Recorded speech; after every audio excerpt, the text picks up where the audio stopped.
Hi, everybody. Welcome back to Mystifying Miracles.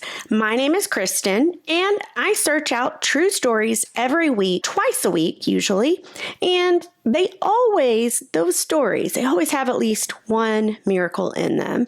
And I don't know, it's pretty cool because knowing they are true stories and they end on a happy ending, I love that. If you do too, listen along and we're going to get started. It was a quiet evening in Streamwood, Illinois, and a woman by the name of Eileen Bosshart, she was scrambling around trying to get dinner made, busy household, just trying to get things done. And as she was making dinner, she noticed she didn't even have the main ingredient that she needed. It was a major one. It didn't specify.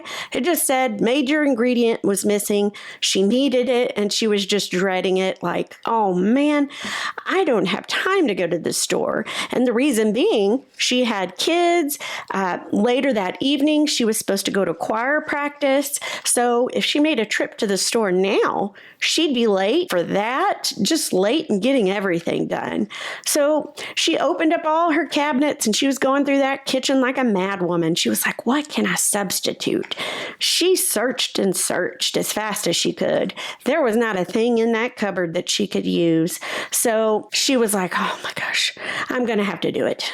She's going to have to break down, go to the grocery store and just deal, I guess. Oh yeah. Let me not forget to mention, Eileen Bosshart, she had 9 kids. That's right, 9. Woo! That woman has surpassed the Brady Bunch almost 2 times over. As we say in the South, bless your little heart. No, but all in good fun. I can't imagine having 9 kids, but I'm sure she was very blessed. Children are a gift, and me personally, I don't think I could do 9. I don't know about you guys. Anyway, back to the story. Now, Eileen, most of her days, they consisted of course, tons of housework. She edited a newsletter. She volunteered at the food pantry. And it said she spent quite a bit of time chauffeuring those 9 children around to all their activities and, of course, everywhere they needed to be, school and all that stuff. So she was a very busy woman. And it said that no matter how much she planned, no matter how much she tried to get ahead, it always came down to the wire. Poor Eileen, she was always rushing around and always seemed she was running late. I can imagine. Poor thing. So, when Eileen couldn't find, a substitute for that ingredient for dinner, she knew she'd have to make a quick trip to that store. So she was going to do that as fast as she could. As she's, trying to get everything settled, grab her purse, get out the door, her youngest child, she was a 4-year-old girl named Allison. And little Allison was pleading, Mama, can I go? Please. She really wanted to go to the store with her mom. Well, Eileen, of course, was in the biggest rush. She didn't have time to tote along a 4-year-old.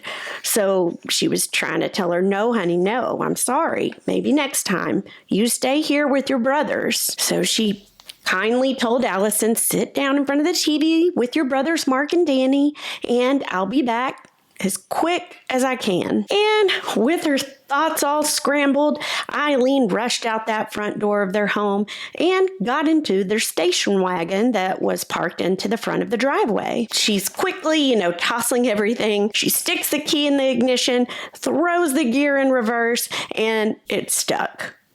Of course, this would happen to poor Eileen when she's in the biggest rush of all time. So she tried it again. And again, that darn reverse gear was stuck. It wouldn't budge. Of course, Eileen's flustered at this point, and she thinks to herself, why do these things always happen to me? Why do these things always happen when I'm in such a rush? So clearly, she's absolutely flustered. All of a sudden, as all those thoughts are flooding Eileen's mind, she hears a tapping sound. Tap, tap, tap. And she's like, what is that? So she looks out her rearview mirror And in the back rear view, back window, she sees Allison's little blonde hair, just barely the top of her little head because she's only 4. She barely reached up to that rear view, but Eileen saw her and it was like she froze, panic. And just that moment of, it's hard to describe. The story just said she froze. Eileen then thought, she immediately knew as soon as she saw the top of Allison's head, she was like, oh my gosh. It was like a flood of relief because she was like, had that gear not gotten stuck, I would have thrown it into reverse, peeled out of that driveway to head to the store as fast as I could, and I would have hit my little baby in the process. So of course, Eileen jumps out of that car. She goes to the back. Eileen grabs Allison up in her arms and she's hugging her tight. And she is just, flooded with relief and love. And she immediately starts praying as she's just holding tight to Allison. And after a few minutes passed, as she's just squeezing her and praying, just thanking God, oh my goodness, thank you for letting that gear get stuck. She's finally all that adrenaline settling. She's coming back and she's like, oh. And, it said her strength just slowly returned. She placed Allison in the front seat with her, buckled her up, and they both headed to the grocery store together. And it said Eileen, she absolutely knew this was no coincidence.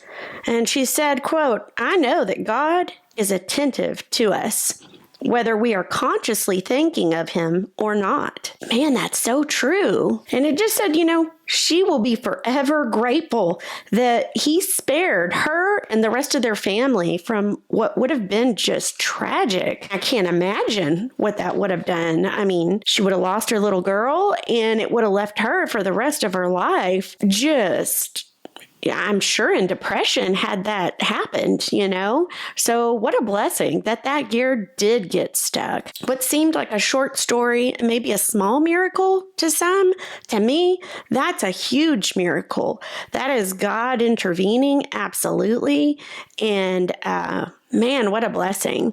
I don't know. What do you guys think about the story? I enjoyed it, and I hope you guys did too. Let me know in the comments what you thought, and remember to like and subscribe. I thank you so much for watching, whoever you are, wherever you are out there. I'm just really blessed, and I'm glad people watch this and find miracles fascinating, as do I. So I will see you guys for the next one.